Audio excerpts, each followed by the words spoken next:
Здравейте, уважаеми зрители! Вие сте с предаването конкретно YouTube каналът е на Поглед.инфо. Аз съм Георги Стамболиев. Уважаеми зрители, предстои ни много интересен разговор с човек, който е видял и участвал в много от големите световни финансови и политически процеси. Въпреки че познава много добре политиката, не говори като политик. Точно обратното, обяснява сложни политико-икономически процеси по крайно достъпен начин. Става въпрос за доктор Пол Крейг Робъртс. Той е американски икономист, политически и икономически наблюдател. Завършва Института по технологии на Джорджия. Своята докторантура по-късно прави по икономика в университета в Вирджиния. Прави и специализации в Калифорнийския университет, в Бъркли и в Оксфорд. През 80-те години е помощник-министър на финансите на администрацията на президента Роналд Рейгън. Бивш редактор и наблюдател на вестниците Wall Street Journal и Business Week. Въпреки и всичко изброено, той е един от критиците на цветните революции. В Грузия и в Украйна става въпрос. Заявява, че са планирани акции на ЦРУ. Нарича смяната на властта в Украйна след Евромайдана 2014 година целенасочена операция на САЩ срещу Русия. Той е човек, който познава добре държавния апарат, политиката и икономиката на САЩ и не се свини да посочва недостатъците на системата им. В допълнение, познава много добре и процесите в Европа. За това няма да пропусна да го попитам и за приемането ни на еврото. Започваме.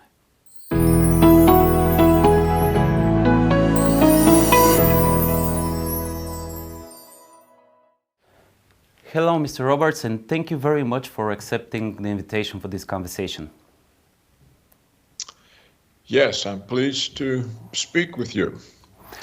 Sir, I will start with one quote that I have read over the last few days, and it was saying that it's easier to deceive someone comparing to the option to explain to him that he has been deceived. I'm saying this because I've watched interview of yours over the last few days where you said that the Western world has been living in a propaganda bubble in the recent years. Is this propaganda bubble about to explode? I think so. All countries live to some extent in a propaganda bubble. What happened to the United States in the 21st century was a bigger propaganda bubble. It was the neoconservative propaganda bubble of America's hegemony over the world. This was an absurdity, and yet it dominated the foreign policy of the United States for a quarter of a century, producing conflict both with Russia, China, and Iran. This bubble has been burst by President Trump, who is realistic and who prefers business deals, business relationships to the relationships of war and conflict. So there is a transformation taking place. Various efforts are made to block it. I don't think they will succeed because war is not in the interest of Trump. It's not in the interest of Putin. It's not in the interest of China, and it's not in the interest of Iran. So I think the bubble is being deflated. Countries will still live to some extent in bubbles, but they won't be the dangerous bubble of American hegemony. Okay, but if we are saying that the bubble is real, that means that a lot of people have been living over the last quarter of the century in this bubble. One day they will woke up and the things will be absolutely, the life will be absolutely different for them?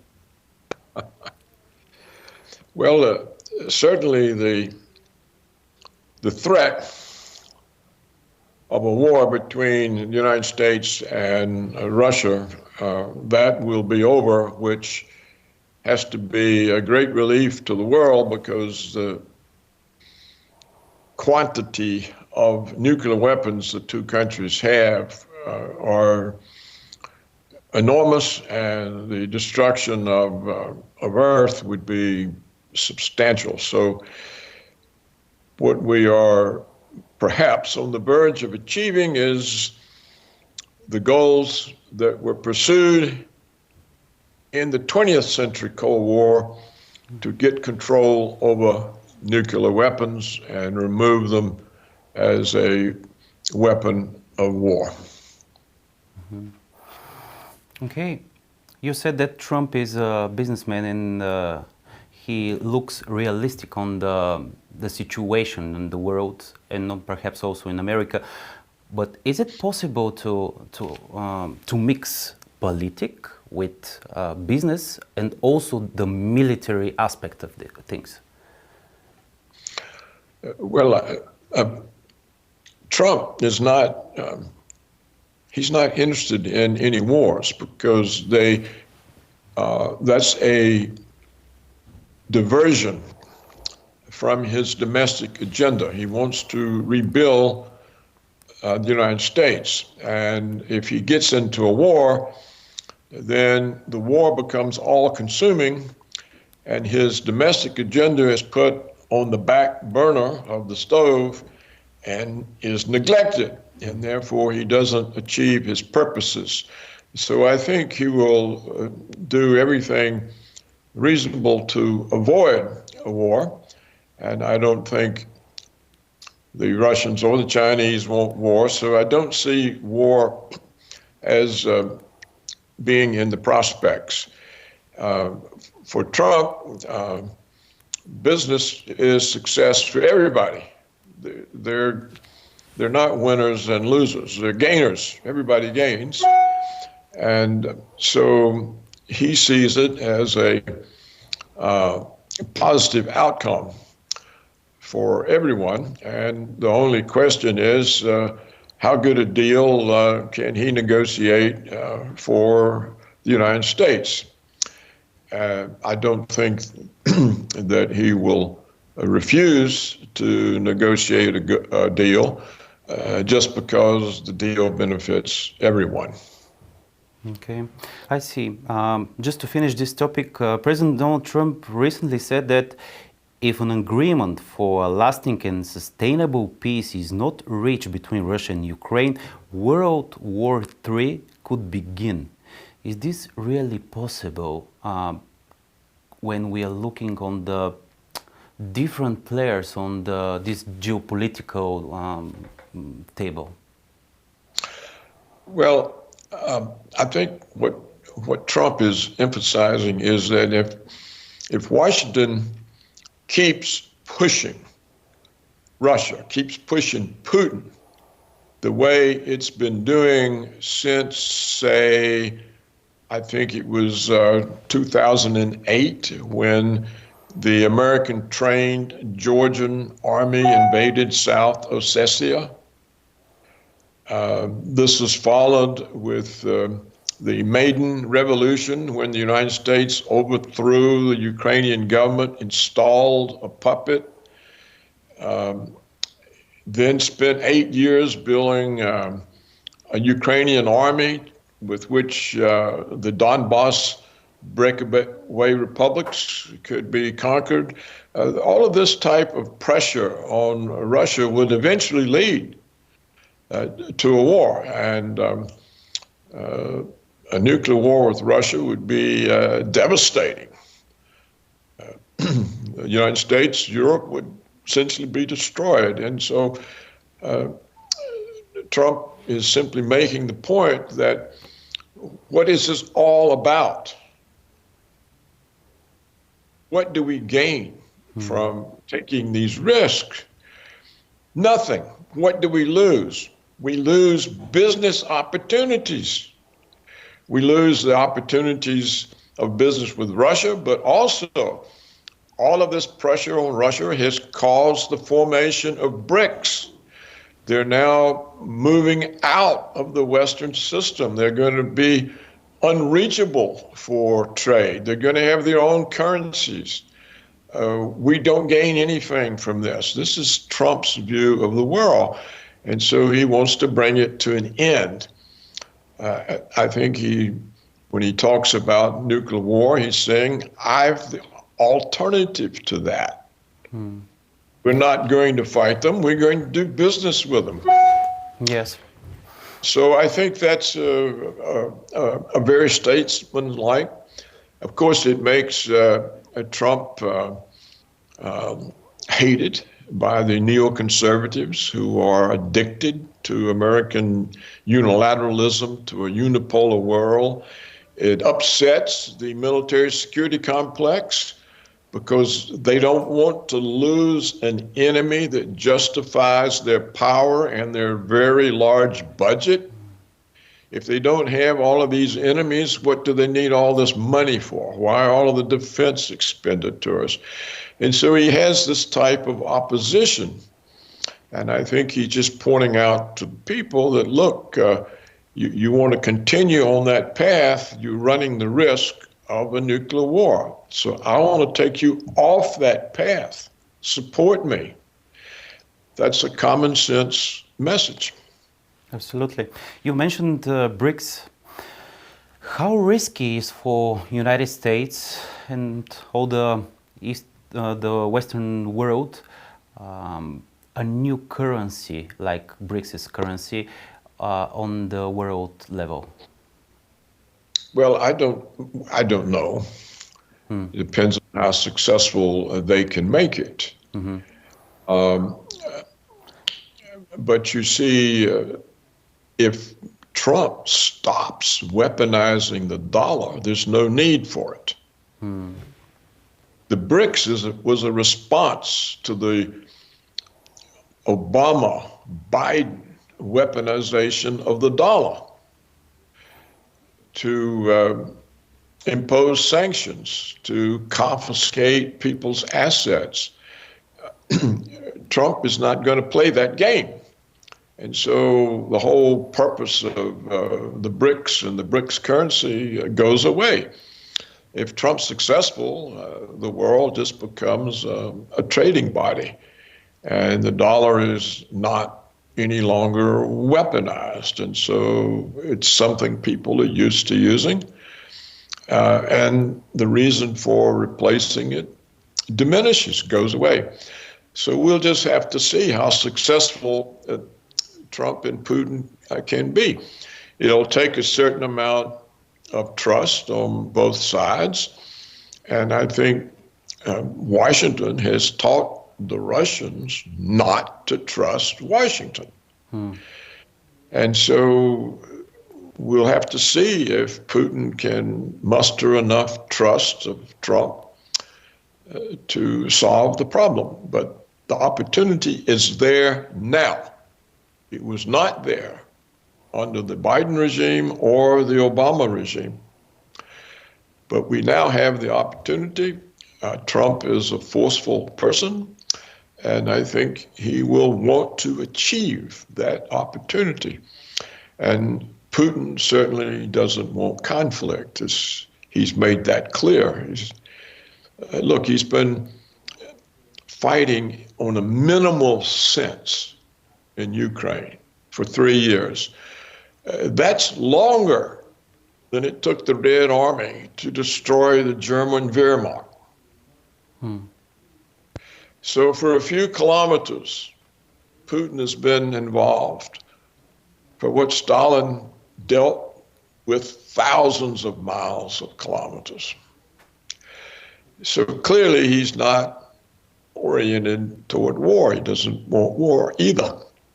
So I think the chances are very good.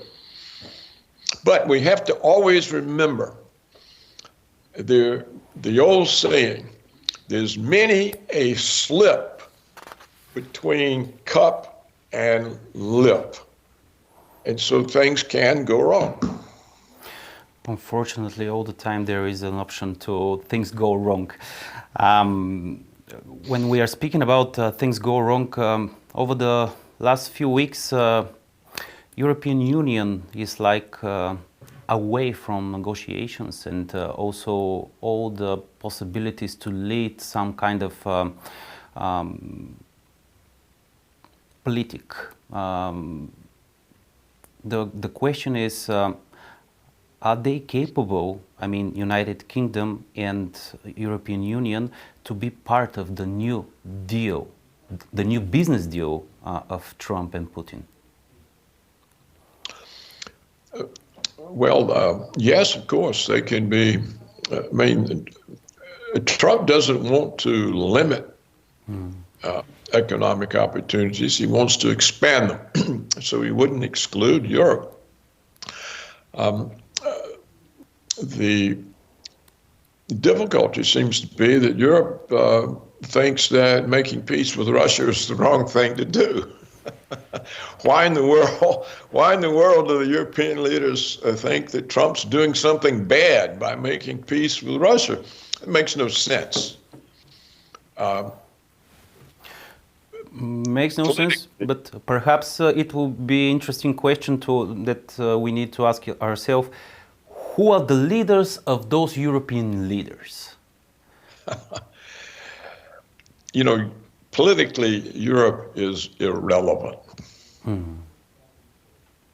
Obviously. It's American. It's a collection of American puppets.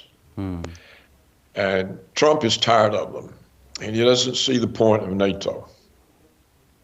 And he's right. There's been no point of NATO since the Soviet Union collapsed in 1991.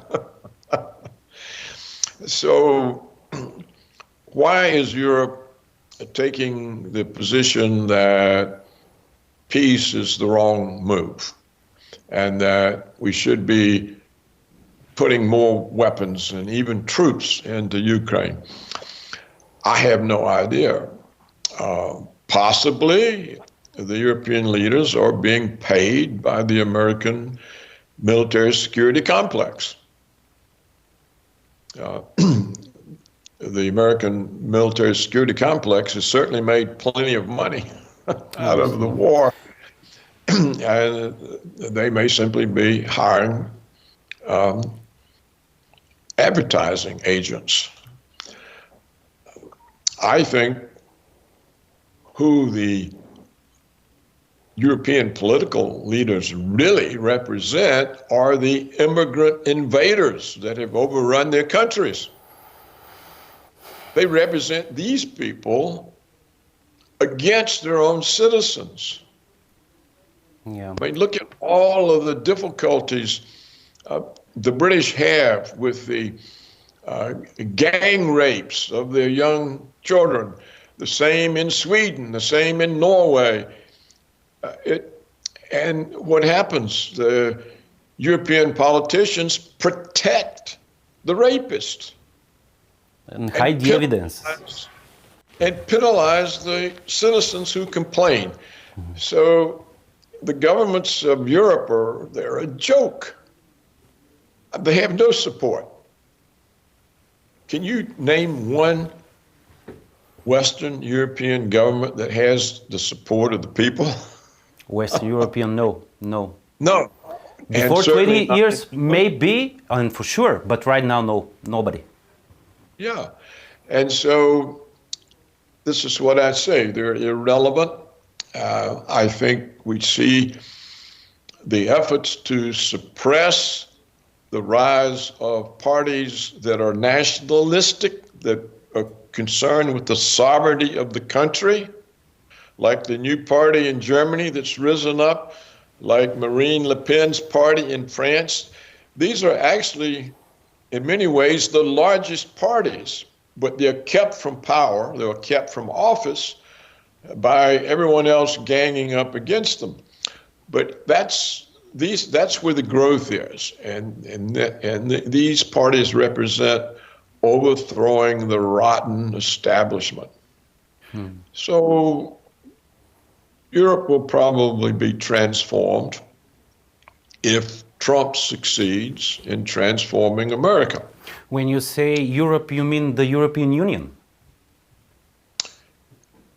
The European Union is a mistake because it's an effort to suppress the sovereignty of ethnic-based countries. There's to be no Germans, no French, no Italians, no Hungarians, no Poles. They're all supposed to be Europeans. Well, they don't even have a common language. Yeah, there are a lot of different languages over here. When you're saying this, I have one very Bulgarian question. I say Bulgarian because it's a really serious topic right now in our society, and it's about to leave our currency, our lef, and to become a part of the euro, the euro currency. What do you think, based on the political and economical situation, is 2026 the right time for this and for our country? It's never the right time to give up your currency. Because look what happened to Greece and to Portugal and Spain a few years ago. When you give up your currency, you can no longer finance your own government debt. What caused all the havoc in Greece? The debt came due, but they couldn't print euros to pay it. If their debt was in the Greek currency, they could easily have paid it simply by creating the money. When you don't have your own currency, you are powerless. You then become an object that the German and Dutch banks can loot.